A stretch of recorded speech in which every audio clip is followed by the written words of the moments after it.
I'm going to say hello everyone. All right, I'm right in the way there.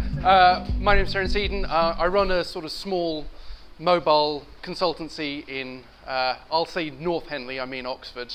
I used to work for Vodafone. I now work for Telefonica, who run O2, which means I'll shortly be working for 3, as we've just been bought. So if there are any recruiters from EE in today, that'd be swell. You can edit that bit out of the thing. So, oh look, I've got a clicker as well. This is very exciting for me. Doesn't work, mind you. Okay, well, I'll just go and I'll hit the space bar. That's just as fun. So this is meant to be a social, so I want to get to know you, you want to get to know each other. So what I'd like you to do is just turn to the person next to you, so just get into sort of twos very quickly. We don't have much time. Just turn to the person next to you. Yeah, there we go, right. What I would like you to do, ladies and gentlemen,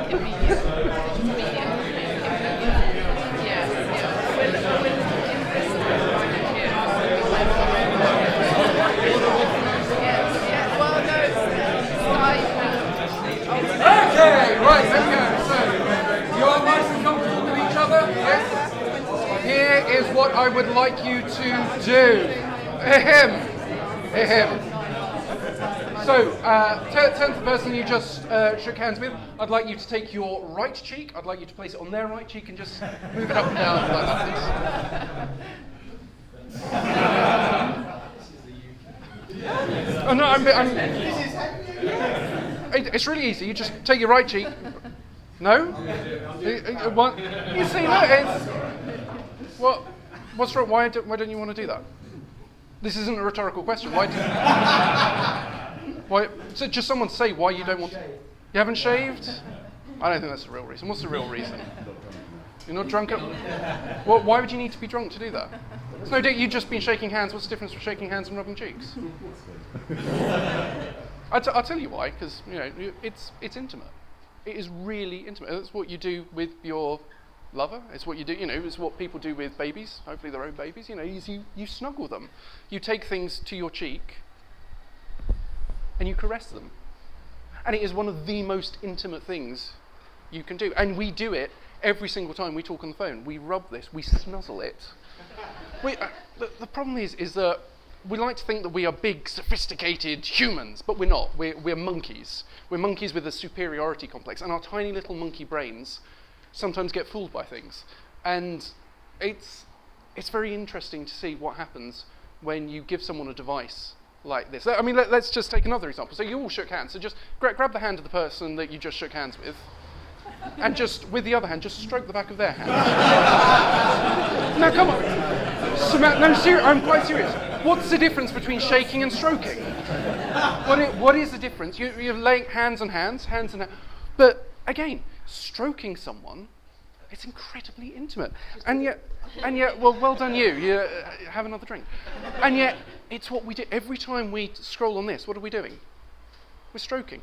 We're snuzzling this device. We are stroking this device. I bet you, the last time you said I love you to someone, you didn't say it to someone's face. You said it through here. And our primitive little monkey brains get confused. We whisper into these devices, I love you. We stroke them, we snuzzle them. It's no wonder that that's why mobile, in many respects, is so mesmerizing to us, because we spend so much time being intimate with it. How many of you take your phones to bed? I don't want to know what you do there, but you take your phone to bed. You probably did that with an old teddy bear as well. Maybe some of you still do, but our brains get confused by this. This is why mobile is so powerful, because if you can tap into that love, you've made it. But, crucially, if you get it wrong, it's disastrous. So just a quick show of hands, how many people here have had a baby or a small child, or have children? There we go. How many of you like being told that your baby is ugly? Very, very few. This is a scientific fact. If you go up to a woman who's just given birth and say, that is the ugliest baby I've ever seen, you will not survive. It is biological certainty. And why? People love their babies. If you say, that's an ugly baby, they get very offended.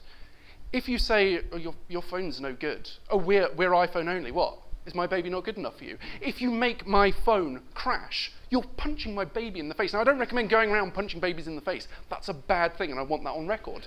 But that's what you're doing. When you break someone's phone, when you cause it to overheat, when you cause it to crash, when you cause it to lose data, when you bugger about with it, you're hurting someone. It's not just that this is a £500, toy. It's something that people are incredibly intimate with. And that's why mobile is so powerful and so scary at the same time. So, okay, right, look, phone's brilliant. Hands up if you've got an iPhone. Hands up Android. Any Windows phone? Losers. BlackBerry? Yeah, BlackBerry. Symbian, have I missed anyone off? Anyone got a Yola or no? Okay, there we go. So people have all sorts of different phones. It's really disheartening when someone comes to me and says, we want an iPhone app, because we've just proven here iPhones aren't the be-all and end-all. There's a wide variety of things. Look, the big problem that I have, and I think you all have, is this. You have a boss or someone come up to you and go, I want an app. And you go, oh, great, yeah, why? They've got an app. Yeah, but what will we do with an app? Apps are cool, I read it in the Times. Like, yeah, but why do we need an app? I want an app. And you have to go off and build an app. And that's a crappy reason to do it, but sometimes we have to. It was very interesting. The civil service, a couple of years ago, published this thing, the big sort of Gov UK Digital Manifesto, and one of the things is this: do you need an app? And they actually put a moratorium down and said, in government, you will not build an app. You will not build an app unless you can demonstrate that you have a good mobile experience on web. Because that is how we just said 50% of web views are done via mobile. If you can't even manage a mobile website, what makes you think you can manage an app? What makes you think you understand your users well enough to design an app which they're going to have to download and maintain and keep and install and everything? It's utterly baffling to me why anyone would go, we need an app first, without considering, well, what is it that our users need? How am I doing for time? Okay. So, actually, I'll ask one of my other questions. What is an app? It's not a rhetorical question. Someone shout out what an app is. I mean, you're all digital. We're here for Digital Henley, yeah, right? Not analog Henley. Someone here. Hey, all right, hands up if you've installed an app on your phone. Okay, right. So, what is an app? It's an application. Yeah, you simultaneously the most correct and the least useful answer I've had. So it's an application, all right? What is a mobile application? We're not moving past this. A tool? What, like a tool? So Angry Birds is a tool? It's software? A tool for fun? Yeah? It's means of interaction. It's a means of interaction? I mean, seriously, your boss says we need an app, and you don't know what an app is? It's actually kind of hard to work out. I mean, it's a bit of software, and you sort of put it on your phone and it can do things. What is that it? You can do stuff. This is such a wide thing as to be meaningless.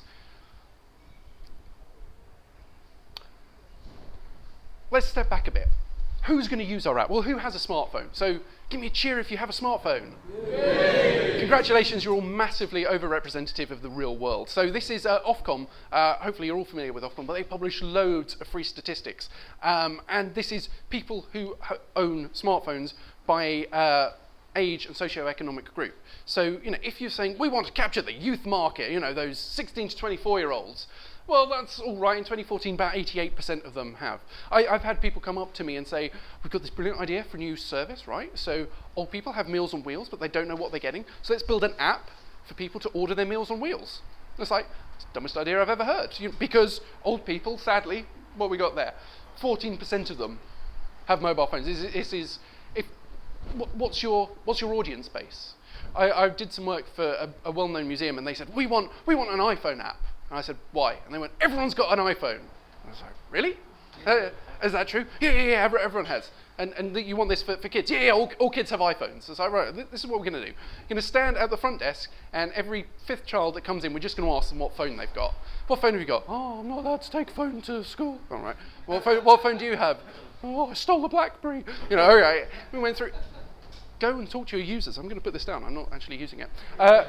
Go and talk to your users. Find out what they've got. If they don't have mobile phones, if you're designing, the OAP bus timetable app for Henley, find out if they've got mobile phones first before you commit to building a mobile app. Because it might be the best, shiniest app in the world, but if people don't have the phones to use it, It's kind of useless. And the same thing with socioeconomic groups as well.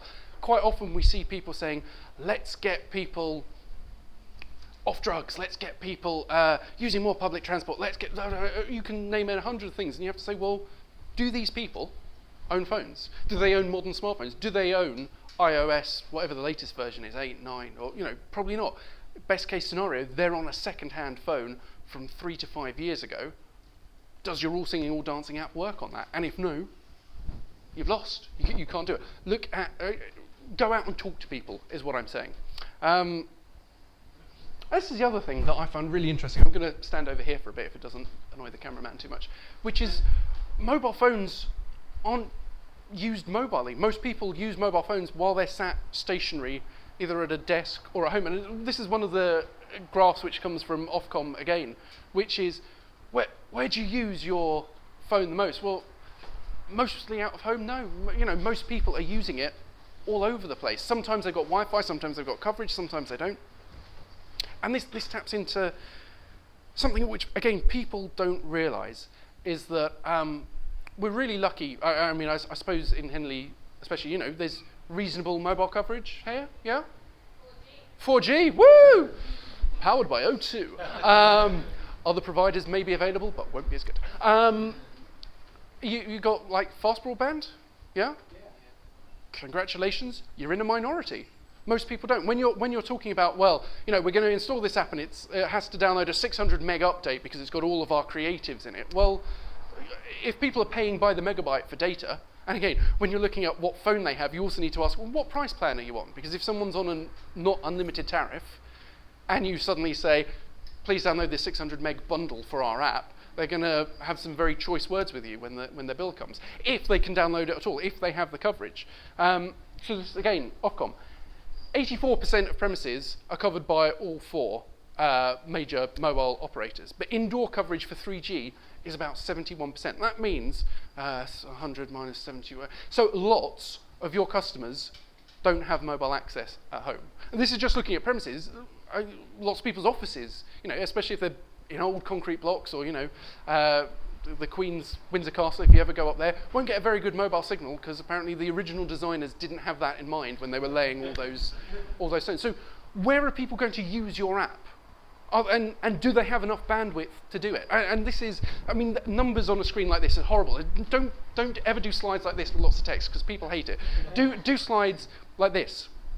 This is an Ofcom map of mobile coverage, and I think the green is every 4G mast in the country. And you sort of go, oh, that's right. But what this really translates to is every red dot on here is a house without any mobile access whatsoever. Now, I think all the companies in the UK commit to 90% of coverage aggregate for households, but you can see, if you're planning on launching the world's best mobile application for Wales, is a mobile app the right thing there? If people do not have the coverage in their homes to make use of this, if when they're on the bus to work, they cannot make use of this, is a mobile app really there? And if it is, if a mobile app is definitely right for you, what are your strategies for making sure that when they're on the tube in London, they're still able to use it? When they're going, round their mate's house, say, I've got this really cool app, they can still show it off. What is your strategy for making sure you don't make them feel like their phone is a failure because your app just doesn't work on there? Oh, this is the other thing. No one downloads apps. Did you know that?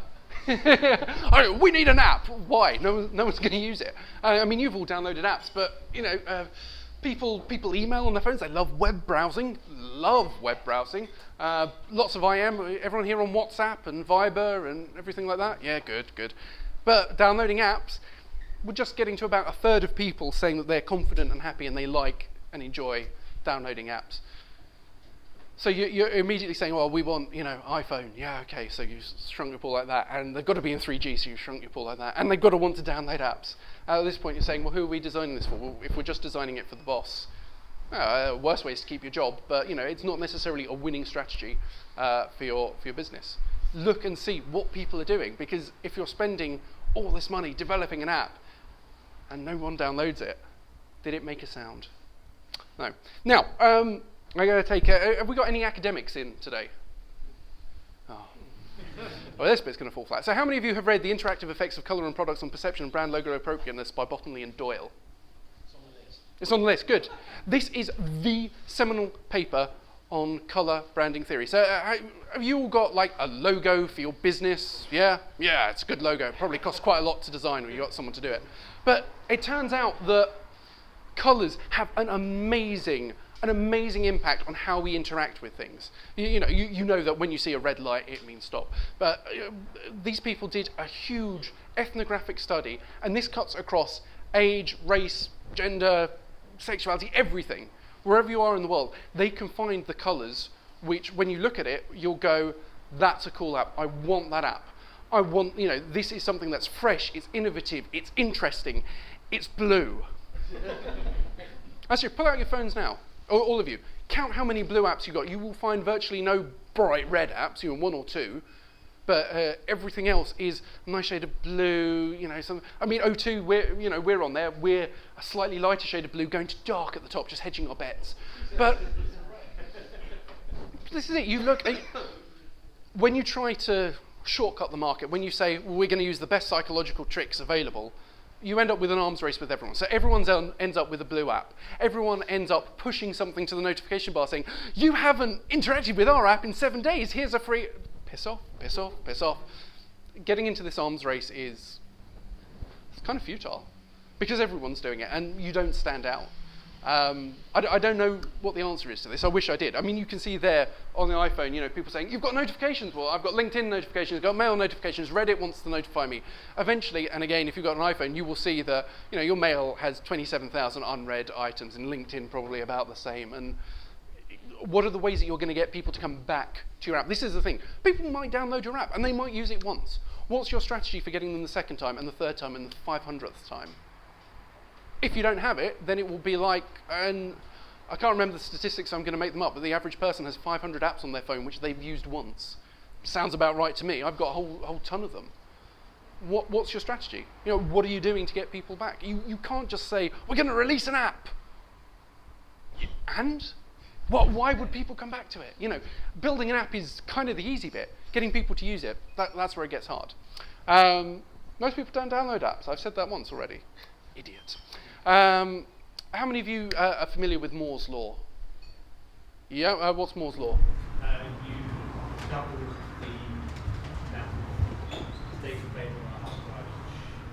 Pretty much, yeah. So processing power doubles every 18 months. So the phone that you bought 18 months ago is half the speed of the phone you buy today, which means that you're in a continual arms race to say, oh, well, we need to have 3D graphics and blah, blah, blah, blah. Moore's Law is brilliant. It means that our phones get cheaper and faster and better and more people can have them. That's awesome.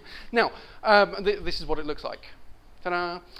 Now, does anyone know what the equivalent law is for batteries? The opposite. Yeah, you're quite right. There is no law for batteries. This is, battery energy density stays roughly the same. So we're getting faster and faster phones, which are using more and more. I don't know about you, but I remember I had a 6310i, king of phones, had a good battery, lasted for 17 days. I'm not kidding. I once lasted it for 17 days. This thing, look at the size of that. I can't get a full day's use out of that. Why is your fucking app draining my battery? No, seriously, why? Why would I want this app which is going to kill my phone? I need my phone for stroking and fondling and doing stuff, and you're draining it. What's your strategy to stop people getting pissed off because your app is a battery hog? Jesus, you people make me sick. And this is it, yeah, we're going to have a brilliant app. Is it going to compete with Angry Birds? Because that's what's going to, someone's going to start using the app, and then they'll go, I could just play Candy Crush, or I've got Facebook on that. And this is what you're fighting for attention with. On the TV or in print, there are different competitors, but you're fighting against the biggest companies in the world. It's not impossible. Rovio started as a small thing, they grew big, but people's attention spans are fickle. Really fickle. Most of you haven't managed to make it through 18 minutes without checking your phone once. Bastards.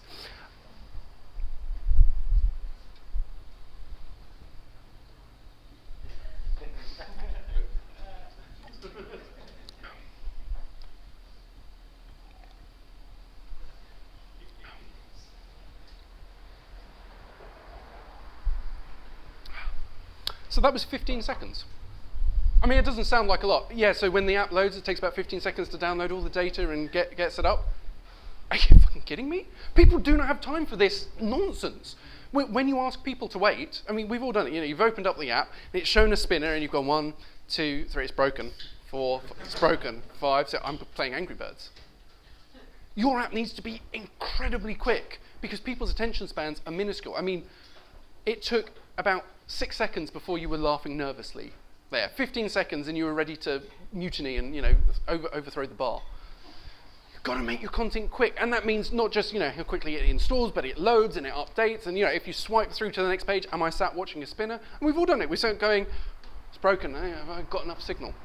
Now, one of the reasons for this is this. We talked about 10,000, 100,000 phones being dropped in the loos.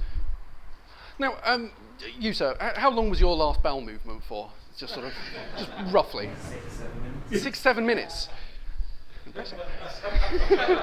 I don't know what the average is, but I know that when I go to the loo, I check my Facebook, I check my email. People check their content quickly, and they don't want to be sat, well, maybe they do, I don't know, but people tend not to want to sit down for half an hour doing stuff on the loo. They want a quick bite of something, but they want a quick piece of interaction. If you're designing a game or an app, or I just want to check the train times, you know, it needs to be as quick as sit on the loo, open the app, there we go, all right, I'm done, and I'm moving on. This is what you need to be. You need to user test you will do user testing presumably, and you get people in to try it. Next time you're user testing an app or a mobile site, see how good it works on the loo. You know, is there reception there? You know, how quick are people? It's also a nice way to get sort of 5 minutes peace and quiet, so I find. So this is the last bit. I'm sorry, my slides are in entirely the wrong order. Give me a shout if you recognise what this is. Tetris. Would you pay $4.99 for this version of Tetris? No. This is from Wikipedia. This is a screenshot from the original game of Tetris, which is pretty cool. But it looks nothing like the new Tetris. Why is that? Well, because we don't have green and black screens anymore. We now have sound. Woo! You know, we don't have joysticks, we have touch screens. Every time a new computer has come out, people have had to rewrite Tetris from scratch. You kind of don't have to do that so much with websites, a little bit, but with apps. When iOS 8 comes out and all of a sudden skeuomorphs are out, we want nice flat design, you need to rebuild your app. Otherwise you look like last year's news. You wouldn't get away with selling this today except maybe as a retro collector's item. Every time a phone firmware updates, you need to pay more money to update your app. This is going to be incredibly long, incredibly challenging and really hard. And just try and think when your boss says, we want to build an app. It's not, okay, well, this will take us 6 months. This will take us 6 months, and then we're going to have to support it for life. So I've gone slightly over time, but I'm gonna show you a magic trick, if that's all right. Do you want to see a magic trick? Yeah. Do you want to see a magic trick? Yeah. Oh, awesome! Okay, so if you've seen this, don't say anything, but I'm going to show you this picture. Okay, everyone seen that? Right. I'm going to show you the same picture. If you can spot the difference between that picture and this picture, just put your hand up, okay? Anyone? Okay, well, what I'll do is I'll flip it back again. If you see it, just stick your hand up. Or no, he's just got an itchy nose. Right, there we go. What I'm going to do is you think you've got it right, so I will see if you were right later, but there we go, right. I'm going to do this as quick as I can with the flicker. Now, that black screen was there for, what, 1/10 of a second, maybe, as fast as can go. No one? You're all idiots.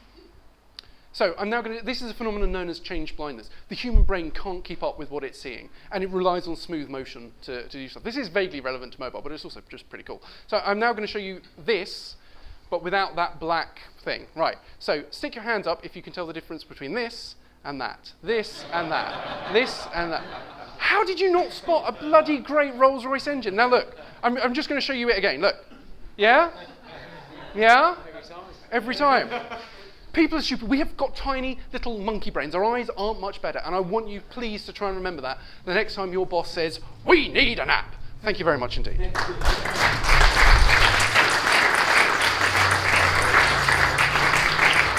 Questions or? Yeah, okay. Any questions for Terence? It's for those that are wondering, it's Pantene. What's the most practically useful app on the market currently? Most practically useful app? Oh,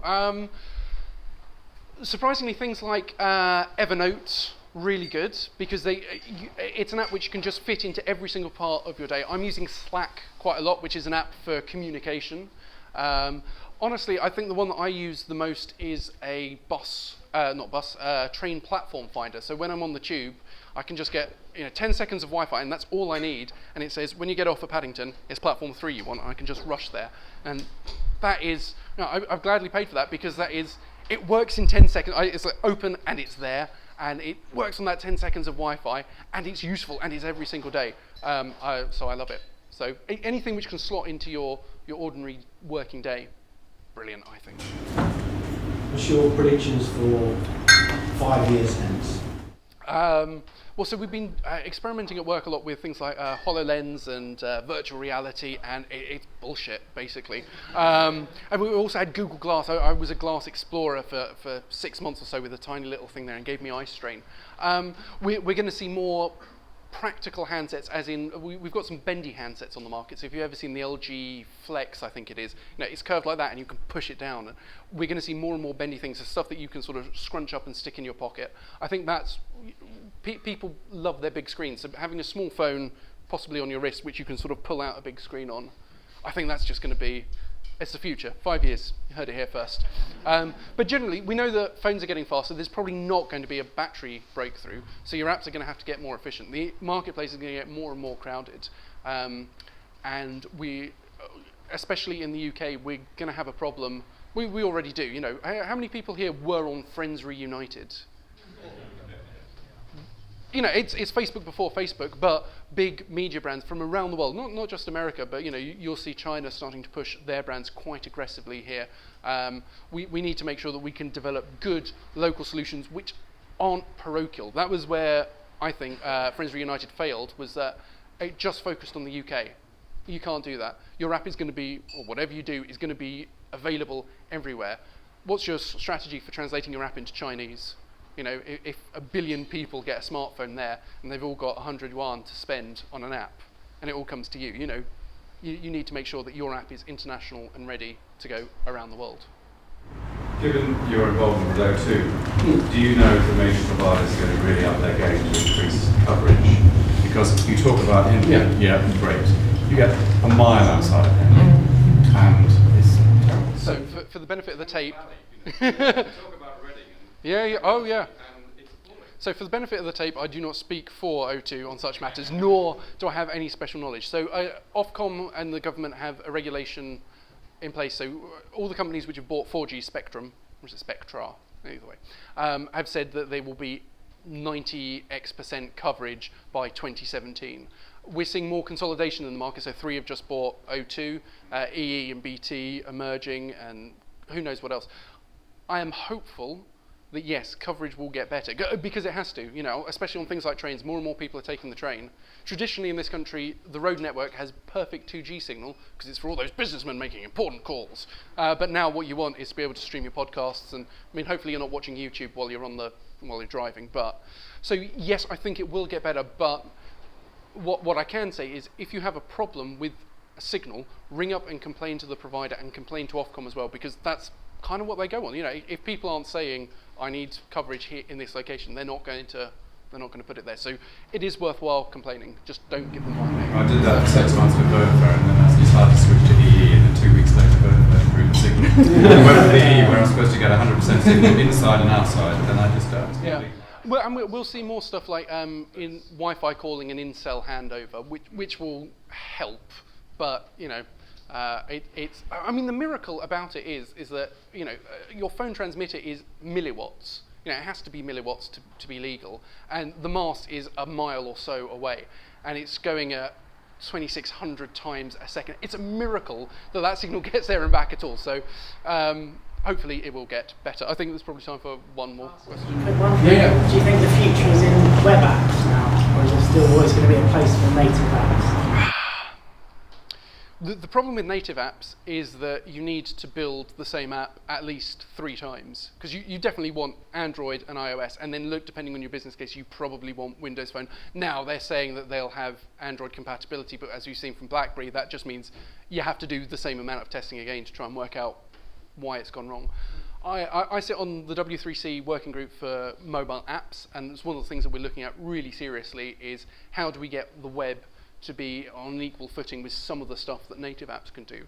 I think that, especially for smaller businesses, web apps are definitely where it's at, because you can effectively build once and run on multiple platforms. And there are all sorts of tricks you can do to improve performance and stuff like that, but it's just such an absolute pain in the what's-it to build for several different devices and then test, and then, Apple have got their own approval thing, and then Windows have their own approval things. I love the web. I make no bones about it. I think web apps probably are the future. Like I say, get involved with with the W3C. We're really open. You can go on, contribute with the community, and say what you want to see in the web. And hopefully, we'll get to a future where web apps are just the easiest and most logical thing for most companies to do. Okay, well, if anyone else wants me, I shall be at the bar. Thank you very much. Thank you.